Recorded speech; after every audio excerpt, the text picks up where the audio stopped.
السلام علیکم ورحمۃ اللہ وبرکاتہ۔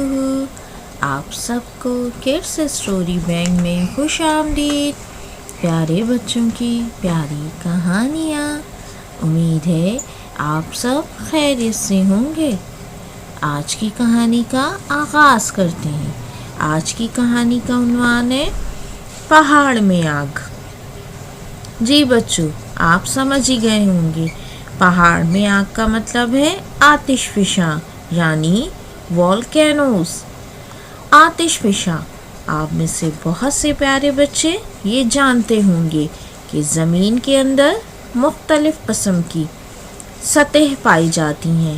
ان میں سے ایک سطح پگھلی ہوئی دھاتوں اور چٹانوں پر مشتمل ہے جس کو لاوا کہا جاتا ہے۔ یہ لاوا جس جگہ پر زمین کو کمزور پاتا ہے پھاڑ کر باہر نکل آتا ہے۔ کچھ عرصے بعد لاوا ٹھنڈا ہو کر ٹھوس شکل اختیار کر لیتا ہے۔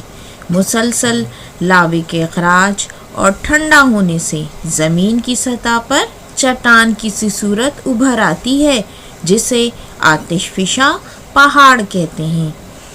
دنیا میں ویسے تو بہت سے آتش فشاں پہاڑ ہیں جن میں سے اکثر کے دہانے ٹھنڈے ہو چکے ہیں، یعنی انہوں نے لاوا خارج کرنا بند کر دیا ہے، مگر یہ اس بات کی ضمانت نہیں کہ یہ پہاڑ اب کبھی لاوا خارج نہیں کریں گے، بلکہ کسی بھی وقت یہ دوبارہ لاوے کا اخراج شروع کر سکتے ہیں۔ انڈونیشیا میں کراکاتو نامی آتش فشاں کے پھٹنے سے 163 گاؤں صفحہ ہستی سے مٹ گئے۔ 36,000 سے زائد لوگ اس حادثے کے نتیجے میں ہلاک ہوئے۔ آتش فشاں پھٹنے کی آواز اتنی شدید تھی کہ اسے دنیا کے کل رقبے کے 13ویں حصے تک سنا گیا۔ جاپان کا خوبصورت پہاڑ ماؤنٹ فوجی بھی ایک آتش فشاں پہاڑ ہے، مگر اس کا دہانہ ٹھنڈا ہو چکا ہے۔ آتش فشاں پہاڑ جب لاوا اگلتے ہیں تو آس پاس کی آبادیوں پر اور راہ میں آنے والی ہر شے جل کر راکھ ہو جاتی ہے۔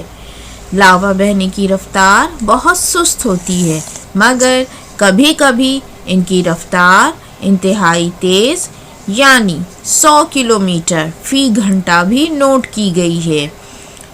لاوے کا درجہ حرارت 800 سے 1200 سینٹی گریڈ تک ہوتا ہے۔ پیارے بچوں، قدرت کا نظام بھی بڑا عجیب ہے۔ آتش فشاں تباہی مچاتی ہے، لیکن وہ انسان کے لیے خاصی فائدہ مند بھی ہے۔ وہ اس طرح کہ لاوا اپنے ساتھ بہت سی قیمتی معدنیات بھی زمین کی سطح تک لے آتا ہے۔ پھر لاوا جن جگہوں تک بہتا ہے وہاں کی زمین کی شادابی میں بھی اضافہ ہو جاتا ہے۔ ان فوائد کے علاوہ انسان نے خود بھی سائنس کے زور پر آتش فشاں پہاڑوں سے فائدے اٹھانے شروع کر دیے ہیں۔ مثلا اٹلی میں آتش فشاں پہاڑوں کی حرارت سے بجلی پیدا کی جا رہی ہے۔ آپ سب سلامت شاد و آباد رہیں۔ چینل کو سبسکرائب کرنا نہ بھولیں۔ فی امان اللہ۔